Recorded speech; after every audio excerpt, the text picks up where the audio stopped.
ou os acontecimentos dos últimos tempos, né? 2 Crônicas, capítulo 7, do 12 em diante. De noite apareceu o Senhor a Salomão, ele disse: ouvi a tua oração e escolhi para mim este lugar para a casa do sacrifício. Se eu cerrar os céus de modo que não haja chuva, ou se ordenar os gafanhotos que consumam a terra, ou se enviar a peste entre o meu povo, se o meu povo, que se chama pelo meu nome, se humilhar e orar, e me buscar, e se converter dos seus maus caminhos, então eu ouvirei dos céus, perdoarei os seus pecados e sararei a sua terra. Estarão abertos os meus olhos e atentos os meus ouvidos à oração que se fizer neste lugar. O que nós vamos tratar aqui é a respeito de escatologia. É um ramo da escatologia que a gente vai falar que é os últimos tempos. O que é escatologia? A escatologia, ela é uma palavra grega que significa estudo das últimas coisas. É isso que significa a palavra escatologia. E qual a importância da escatologia para a nossa vida prática, para a nossa vida cristã cotidiana? Qual é a importância? Porque muitos pensam que a escatologia é só lá para a grande tribulação, lá para essa época. Não, gente. A escatologia, ela tem uma importância para o nosso cotidiano, para a vida cristã. Não é só apocalíptica, não. É para o nosso dia a dia, é para a vida cristã a escatologia. O que tem acontecido tem sido deturbado, mas a escatologia é para o nosso dia a dia. A importância da escatologia é que devemos, ou a escatologia nos mostra, nos revela que nós devemos estar preparados para a qualquer momento Jesus voltar. Então, olha a importância da escatologia no nosso cotidiano, ou na vida cristã. Ela é muito importante, porque é isso que vai nos livrar de cair em tentações, cair em pecado, de viver uma vida promíscua, porque se nós tiver a consciência de que a qualquer momento o Senhor pode voltar, nós não vamos querer estar em pecado. É ou não é? Então nós precisamos ter essa consciência. E o que nos traz essa consciência? A escatologia. A escatologia nos traz essa consciência, ou a visão que temos da escatologia, né?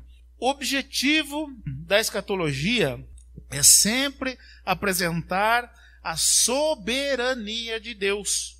E nós não temos visto desse prisma, ou as pessoas não veem a escatologia desse prisma. Mas o objetivo é apresentar a soberania de Deus. Por que eu trouxe esse texto? Para que vocês vejam o que o texto está trazendo, que trata-se da soberania de Deus. Olha o que diz o texto. Se eu cerrar os céus, de modo que não haja chuva, ou se ordenar aos gafanhotos que consumam a terra, ou se enviar a peste entre o povo, quem é o agente? É Deus. Se eu enviar, o agente é Deus. Se a gente observar dessa perspectiva a escatologia, nós vamos ver que Deus, ele é o Senhor da história. Ele é que age em todos os acontecimentos.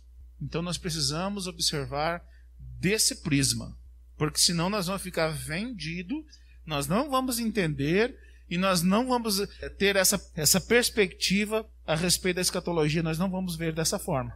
O objetivo da escatologia é apresentar para nós a soberania de Deus. Deus é soberano, faz o que quer, quando quiser, usa quem ele quiser, da maneira que ele quiser. O texto diz aqui, se eu cerrar os céus de modo que não haja chuva, quando dá uma seca, esses dias estava sem chover, né? A gente já estava desesperado, nossa, precisando de chuva, não sei o quê. Quer dizer, quem é que envia a seca então? Deus. Mas tem mais aqui. E os gafanhotos? Está vindo uma nuvem de gafanhoto aí, né, da Argentina. Quem é que faz essas coisas? A gente pode arrancar os cabelos, mas é Deus. Entendeu? Ele é o agente da história, ele é o Senhor da história. Então ele é soberano, ele faz o que quiser. E quem vai questionar Deus? Você acha que nós temos condição de chegar a Deus? Por que você fez isso? Onde você viu, manda gafanhoto? já tem o coronavírus. Você acha que ele é Senhor, ele é soberano. A gente pode não entender, mas Deus sabe por que todas essas coisas estão acontecendo. Nós precisamos saber que o objetivo da escatologia é apontar, é nos mostrar a soberania de Deus. Mas o que nós precisamos entender? Tudo é Deus. Ainda que seja a maior catástrofe, é tudo Deus. O que acontece?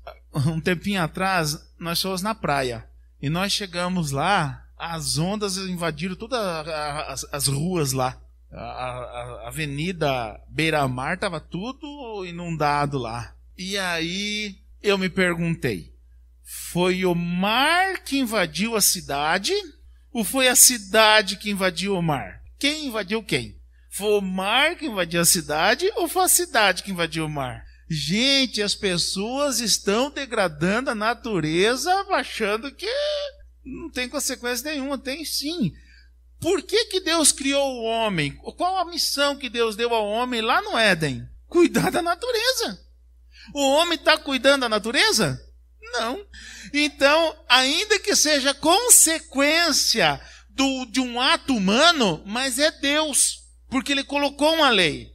Entendeu? Ainda que seja uma consequência dos atos humanos, mas é Deus. Deus é soberano, Ele é Senhor da história. Ele faz sem ter que dar satisfação para ninguém. A gente vê lá no dilúvio, no final do dilúvio, Deus diz assim, que eu fiz. Ele está ali e fala, fui eu que fiz o dilúvio. Morreu todo mundo, mas fui eu que fiz. Ele é Senhor da história. Ele é o agente da história. E não tem que dar satisfação para ninguém. O Davi, ele teve um start muito interessante no Salmo 103, no versículo 14.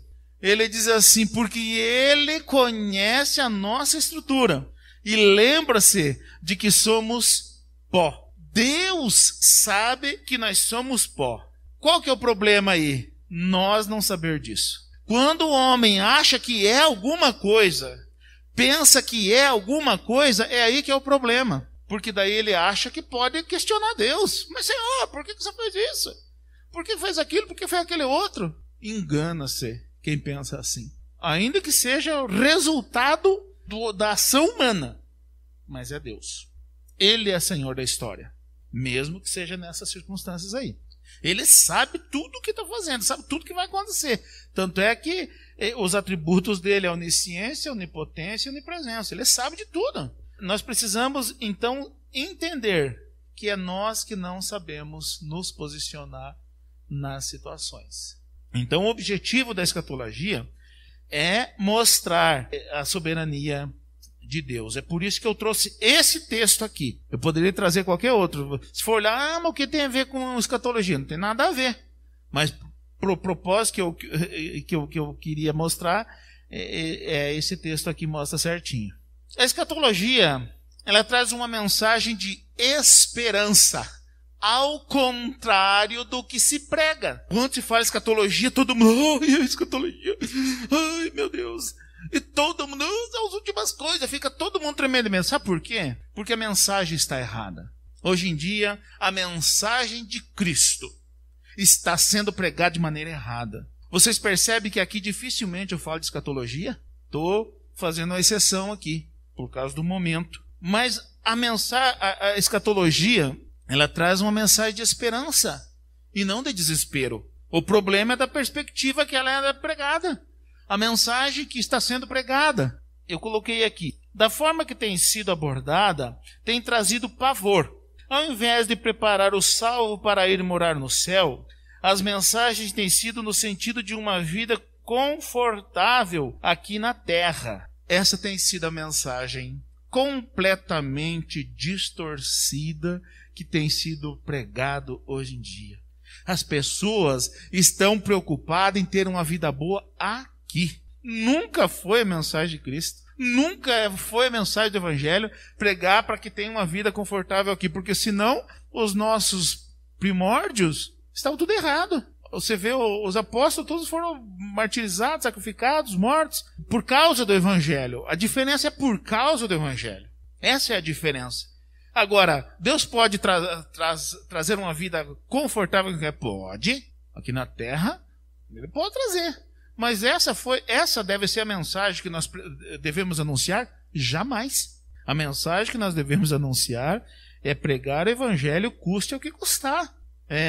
Se nós pensar em que nós vamos pregar o evangelho e vai sorrisinho daqui, sorrisinho dali para nós vamos ser os queridinhos, enganamos-nos. Por quê? Porque o evangelho confronta o pecado. Ele confronta o caráter das pessoas. E ninguém gosta de ser confrontado no seu caráter. Ninguém gosta de ser. Quem disser, eu gosto de ser confrontado no meu caráter, engana-se. Não gosta mesmo. Porque nós queremos uma mensagem que passe a mão na nossa cabeça. A gente sabe muitas vezes que está errado, mas a gente quer continuar no nosso erro. A gente quer continuar sendo bajulado. Não tem problema não, meu irmão. Deus sabe de todas as coisas. Não! Ele vai te entender. Claro que vai. Mas jamais vai concordar com o teu erro, com a tua falta de caráter. Jamais. E se persistir isso até o fim, vai pro taxão. Não tem o que fazer. E o que é a mensagem do evangelho? Exatamente isso. Confrontar o seu pecado, confrontar o teu erro. Mensagem que não confronta o pecado, alguma coisa está errada. Nós não podemos mudar a mensagem do evangelho. A mensagem do evangelho é confronto direto. Confronto. O erro tem que ser escrachado. Ainda que você não goste. Agora, qual é mais fácil? Você gostar daquele que diz, não tem problema. Ou daquele, você está errado, meu irmão. Mude seu comportamento. Qual que vai gostar mais? Daquele que puxa a orelha, daquele que carrega no colo ou bajula, né? Então as pessoas têm a tendência de gostar mais dessas mensagens que bajulem. Ou que mostrem alguma coisa confortável aqui na terra. Sinto muito, irmãos. Não tem. Aqui na terra é luta, é confronto mesmo, porque quem perder a sua vida, acha lá. Agora, quem ganhar a sua vida, perder lá. Quem disse isso foi o próprio Senhor Jesus Cristo. Então, nós não podemos esperar nada diferente disso. Só que a mensagem escatológica é de esperança. Não é de desespero. Não é de pavor, não é de medo. Jamais alguém deveria ficar com medo se alguém anunciasse aqui essa noite. Essa noite Jesus voltará. Jamais. Se alguém anunciasse isso, glórias a Deus, aleluia, ele vai voltar. Esse deveria ser o nosso posicionamento. Por que não temos esse posicionamento? Porque queremos uma vida confortável aqui na terra, ou estamos buscando uma vida confortável aqui na terra. Temos projetos aqui na terra, mas e por no céu? Cadê nosso projeto de vida? Vai, ainda que custe a tua própria vida, como custou de Estevão, por exemplo. Pregar o evangelho para Estevão custou a vida. E aí? Na hora da morte está lá relatado. Ainda bem, glórias a Deus que está relatado a morte de Estevão. Ele sendo apedrejado, você não vê, ele diz, ai, seu abençoado, para com isso. Não. Ele diz, eis que vejo os céus abertos, e o Filho do Homem, e tal. Ainda bem que está escrito essas coisas. Porque tinha tudo para estar falando um monte de coisa, né? Vocês vão ver, vou orar para Deus, vai cair fogo do céu. Muitas vezes somos ensinados a isso. Não, você vai ver. Eu já fui ameaçado. Você vai ver. Mexe comigo, você vê. Já fui ameaçado. Então nós precisamos ter essa consciência que a mensagem escatológica é de esperança, não é de medo, não é de pavor. Não precisa se arrancar os cabelos, apenas siga o que está escrito. 1 Coríntios 15, 19, diz assim, se a nossa esperança em Cristo se limita apenas a esta vida, somos os mais infelizes de todos os homens. As pessoas estão achando que por nós ser cristão, não vai viver nada, nenhum problema nesta vida. Tem que viver de vento e pouco. Mas é essa mensagem que está sendo anunciada por aí. Você aceitou Jesus, minha filha? Aqui, ó. Nós somos filhos do rei. Nós estamos direito disso, daquilo, daquele outro. Aonde pôr a planta do meu pé vai ser nossa. Estão falando essas coisas. É bíblico? Tudo é bíblico, mas não é dessa forma. Então nós precisamos ter uma visão ampla da Bíblia para que a gente não venha a quando falar dos últimos tempos, das últimas coisas, a gente ficar arrancando nossos cabelos. Porque vai acontecer. E é daqui para pior. Eu não estou trazendo mensagem de desesperança, não. Eu estou trazendo a mensagem bíblica. É isso que a Bíblia nos fala. Então nós precisamos ter consciência de que o fim dos tempos deve nos trazer esperança. Está chegando. Eu vou para lá. Eu quero ir para lá. Eu almejo, eu desejo ir para lá. E não, ai meu Deus, ele está vindo, ele está vindo. Não, gente. Senão alguma coisa está errada. Mas que mensagem você está ouvindo? Tem cheio de gente pregando isso. Que aqui você tem que... Pela madrugada.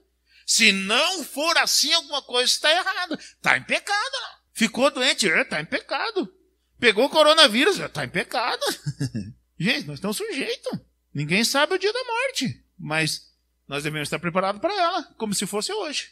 Ainda que Jesus não veio ainda, mas nós precisamos estar preparados. Quais os pontos principais da escatologia? Ninguém discorda dos pontos principais. A diferença é só a sequência dos fatos e como eles vão acontecer, ou quando eles vão acontecer. Os fatos todos concordam, não há divergência. E quais são esses pontos principais? O reino de Deus já veio através da vinda de Jesus Cristo, quando ele veio aqui na terra, nasceu em carne, cumpriu o seu ministério, morreu e ressuscitou. Então Jesus já veio, o reino de Deus já veio. É aí. E ele reinará também, ponto pacífico. Todos concordam que Jesus reinará. A diferença é só quando. Não há discordância a respeito dos fatos. Outro fato, haverá uma segunda vinda visível. Todos concordam. Ainda que há quem diga que haverá uma vinda secreta, mas todos concordam que haverá uma vinda visível. Então, isso é os fatos. Haverá a ressurreição dos mortos. Ninguém contesta isso. Haverá a ressurreição dos mortos. Não há divergência a respeito disso. Todos, tanto os que morreram em Cristo, quanto os que morreram sem Cristo. A diferença é quando eles irão ressuscitar. Os salvos ressuscitarão na vinda de Cristo, nessa segunda vinda de Cristo visível. Ele vai ressuscitar. Vai voltar, sim. A necessidade da ressurreição é importantíssima. Nós entender qual a necessidade, então, da ressurreição. Porque o que acontece com a morte? Na morte, separa-se. Por quê? O corpo volta ao pó. O espírito volta a Deus.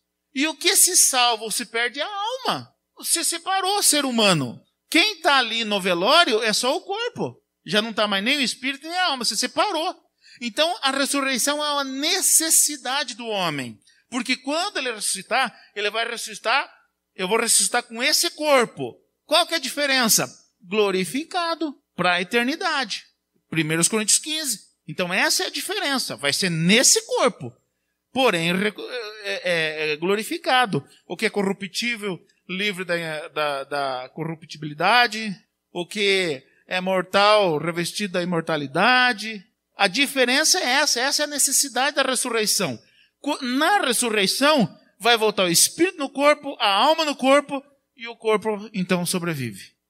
Por que fala alma? Por que não fala espírito? A alma que sou eu. O ser, Isaías, está aqui, ó, na minha alma. Entendeu? É por isso que vai se salvar ou se perder.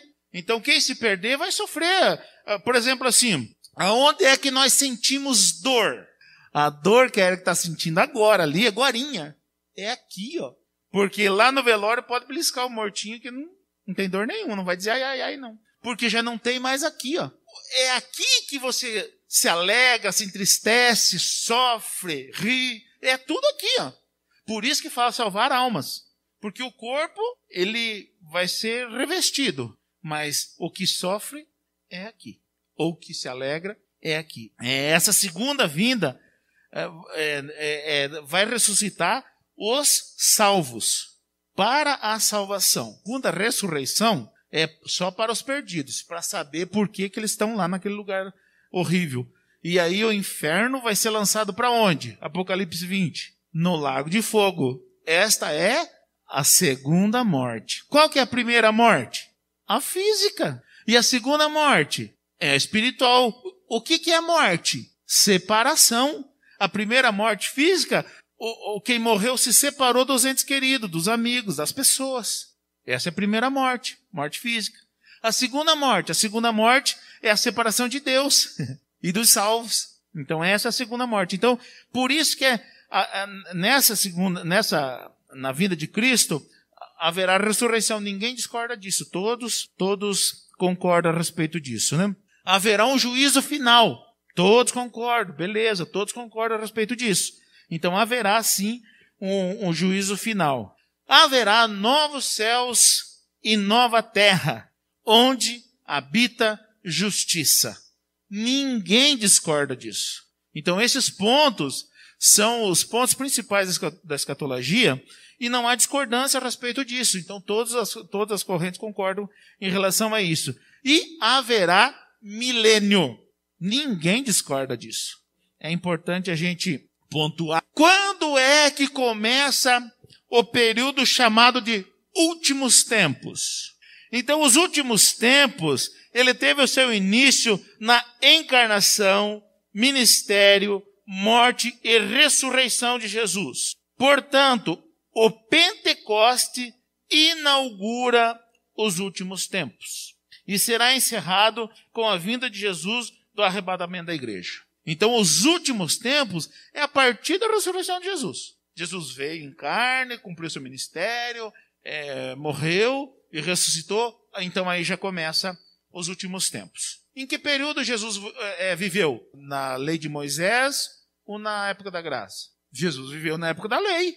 Ele inaugurou a época da graça com a sua ressurreição. Mas ele viveu na época da lei. O período chamado últimos tempos, ele começa aí. E até a segunda vinda de Jesus Cristo é o período dos últimos dias. Nós precisamos entender, como eu falei aqui antes, para que a gente não se perca em relação a isso.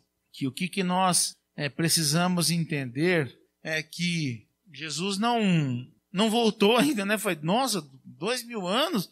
Ele não voltou ainda, né? Beleza. Qual daqueles que está aqui para contar a história? Tem alguém que sobreviveu? Estão todos mortos, gente. Então o problema não é quando Jesus vai voltar. É quando eu irei partir. Porque ninguém sabe quando. Então o importante não é a gente saber, mas quando Jesus vai voltar? Não é isso que é importante. O importante é a gente saber, ter a visão escatológica, que Jesus pode voltar a qualquer momento. O momento que eu partir. O momento que eu partir, Jesus já veio para mim. Os irmãos vão ficar, mas eu já fui, eu já era. É isso que nós precisamos ter em mente. Nós precisamos estar preparados. A mensagem escatológica, ela deve trazer para nós esperança. Não, eu vou morar no céu. Ainda que aqui eu estou sofrendo hoje, vou partir para a eternidade, mas eu vou com Cristo. Não trazer horror. Ai, meu Deus, e se eu morrer? Ai, o que vai acontecer comigo? Essa não é a mensagem escatológica. Quando nós tiver a visão correta da mensagem escatológica, nós vamos ter esperança. Assim como eu citei lá no início, o Estevão, né? Ele estava partindo, ele sabia que ele ia morrer. Ele estava sendo apedrejado e ele sabia da sentença que aconteceria. Mas ele está ali vendo os céus abertos, relatando.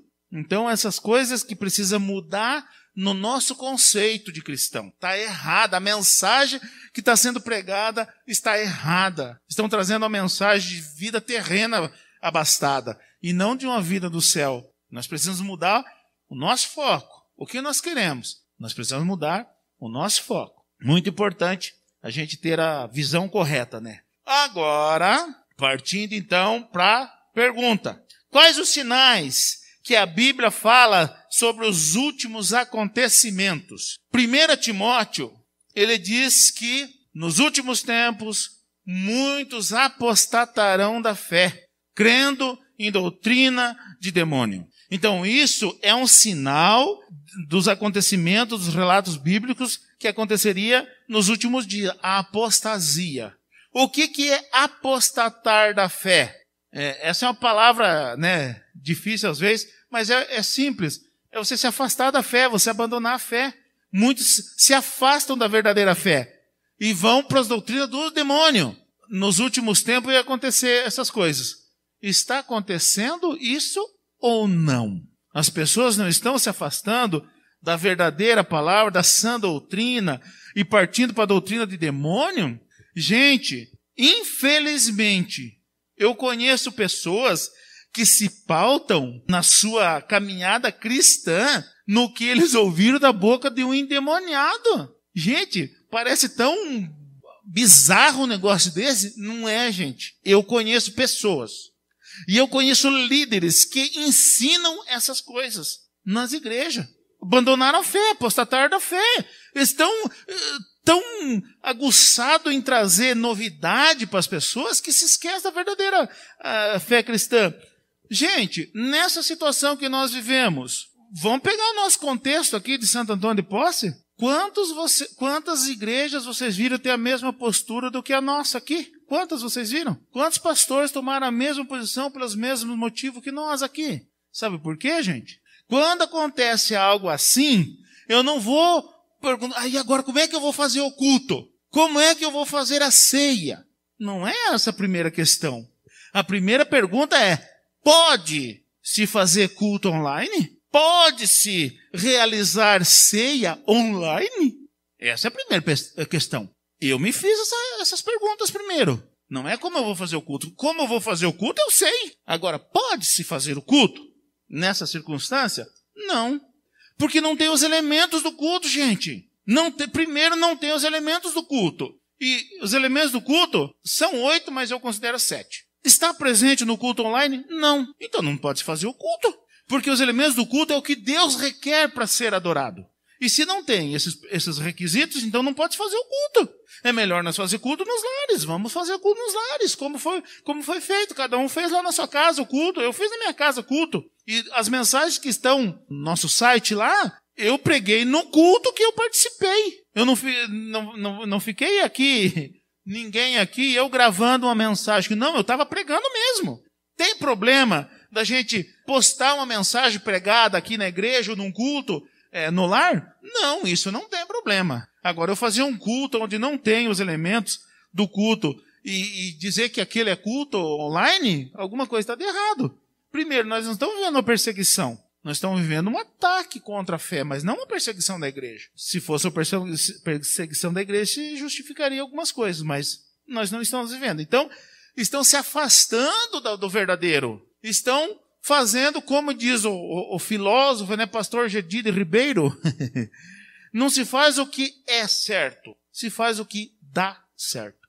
Nós não podemos entrar nessa. Os elementos, a ceia do Senhor, leitura da palavra, pregação e exposição da palavra, oração, louvor, dízimos e ofertas e batismo. Tem mais um que é bênção sacerdotal, mas esse há controvérsia, então eu não considero elemento de culto, porque na minha visão foi para o povo de Israel. No ambiente de culto. Agora eu ir lá e ficar aqui falando, fingindo que eu estou fazendo um culto aqui, eu estou sozinho, alguma coisa está de errada. Ministrar dança, onde você viu isso? Deus não pediu isso como culto. Como que eu posso querer oferecer aquilo que Deus não pediu como culto?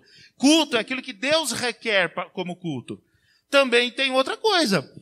Eu não posso tirar aquilo que Deus quer como culto. Se você vê, a Bíblia toda fala de comunhão. Se você pegar lá desde a criação, quando Deus criou o homem, você vê que ele está primando pela comunhão. O que ele diz? Façamos o homem à nossa imagem. O que é isso? Comunhão. Deus tem prioridade em relação à comunhão. Aí nós vamos matar, cortar justamente a nossa comunhão. Isso faz parte do nosso culto. O nosso culto, ele precisa da comunhão. Então nós não podemos afetar, senão o nosso culto não é recebido por Deus.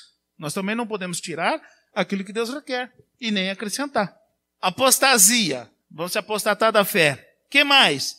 Mateus 24, 12 e 13. O esfriamento do amor. Gente, acabou. Falando aqui do culto, né? Acabou esse negócio que nós temos aqui, que é comunhão, um pulo no pescoço do outro, tal. Esfria o amor. A igreja já era. Quem que vai restaurar essas coisas? Quer dizer, uma briga para a gente trabalhar a comunhão para matar depois? Como que faz? Gente, esfria o amor. Esfria o amor, acabou tudo. Vira um individualismo total. Cada um por si, Deus contra todos.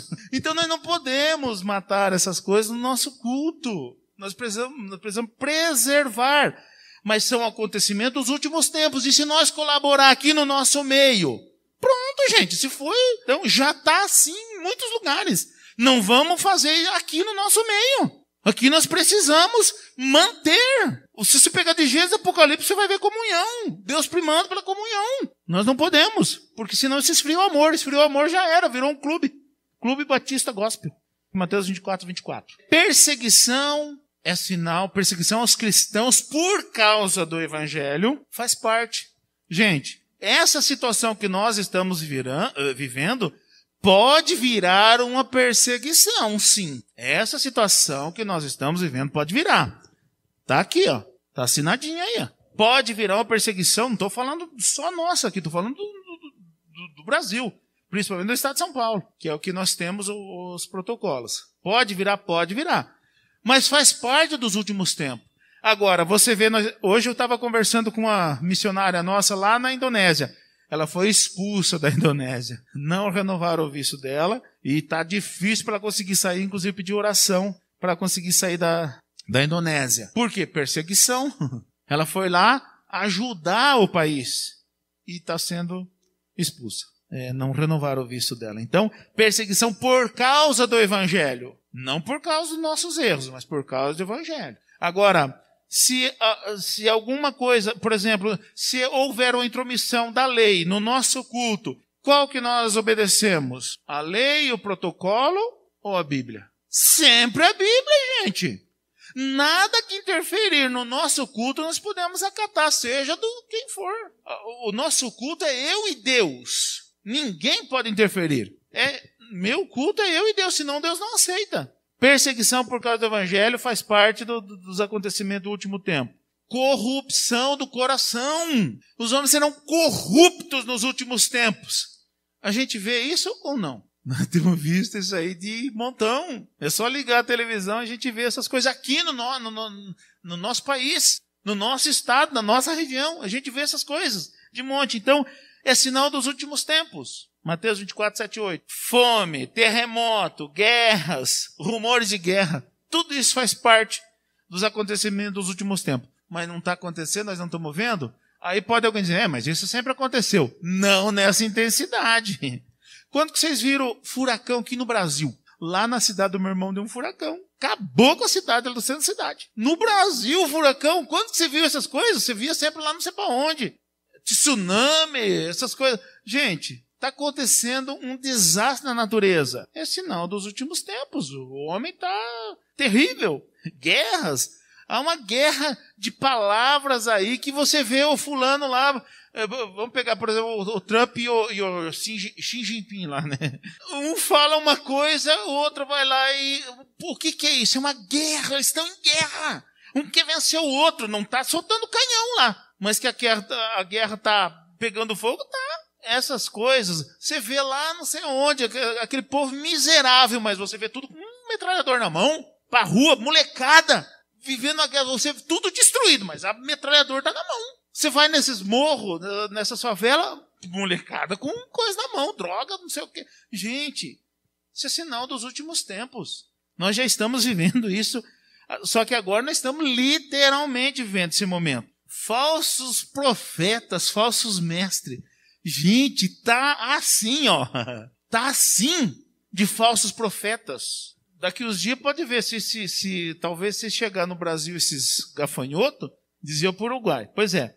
Mas a turma acharam as torres gêmeas aqui na Bíblia. Acharam. As torres, olha lá, 11 de setembro, tá aqui, ó.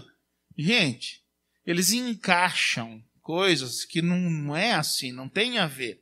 Já deram datas que nós vamos ver aqui para frente, né? O que acontece? Para enganar, é maligno. Vocês acham que Satanás não tem poder? Tem poder, sim. Mas qual que é o objetivo que ele faz as coisas? Para enganar. Essa é a diferença. Deus, ele faz os sinais, prodígios e maravilhas para nos salvar, para que nós venhamos a crer nele e sejamos salvos. Os agentes malignos, eles fazem para enganar e levar os perdidos consigo, porque eles já estão perdidos, sim, já. Existem sinais específicos, como você citou o templo. Mas essas coisas aqui está tudo acontecendo. Por que quando vier essas coisas, todo mundo vai ceder para o anticristo. Por quê? Porque já está tudo corrompido, já apostatou da fé, já se afastou. Então o povo que era para ver que está errado, não, eles vão aderir, porque já se afastaram tanto que não conseguem mais ter a visão. Entendeu? Tão longe. Então essas coisas são o princípio das dores. Não, mas deixa eu falar para vocês então algo específico. Alguém comprou um feijãozinho contra o coronavírus. Alguém comprou esse feijãozinho. Agora, vocês acham que foi só 1 ou 2 que caíram nessa? Vocês acham que só foi 1 e 2? Gente, milhares de pessoas compraram o feijãozinho. Sendo que quem anunciou o feijãozinho, que plantou o feijãozinho, pegou o coronavírus. O que é isso, gente? Tão longe, apostatar da fé, tão longe, tão caindo de patinho, porque não conhecem a palavra.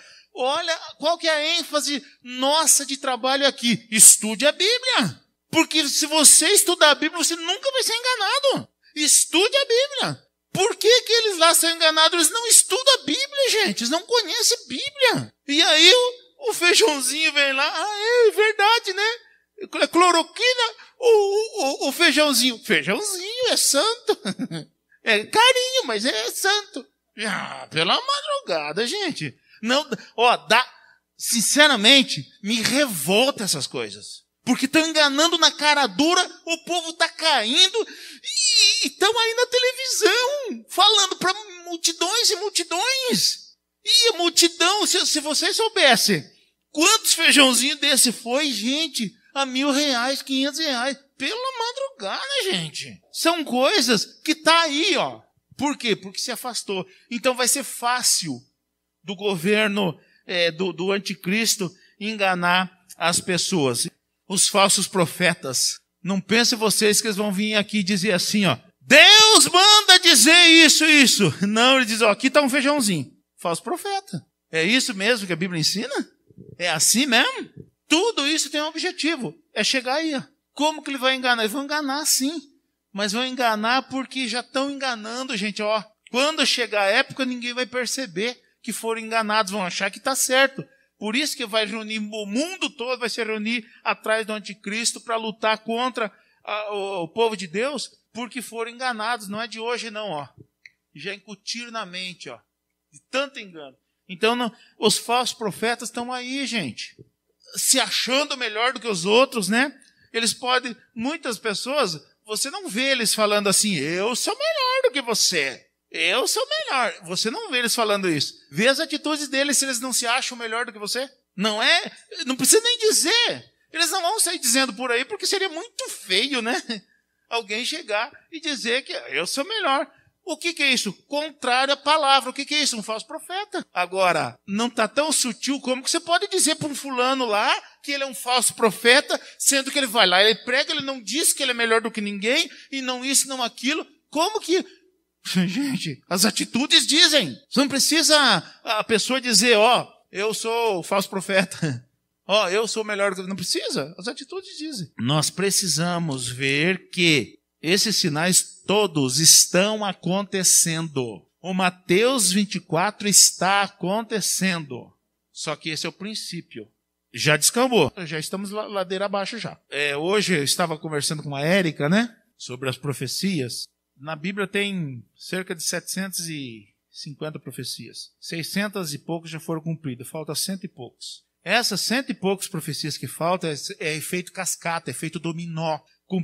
Levou milênios para se cumprir essas 600 e poucas profecias. Levou milhares de anos para se cumprir. Essas 100 e pouco que falta, gente, é assim, ó.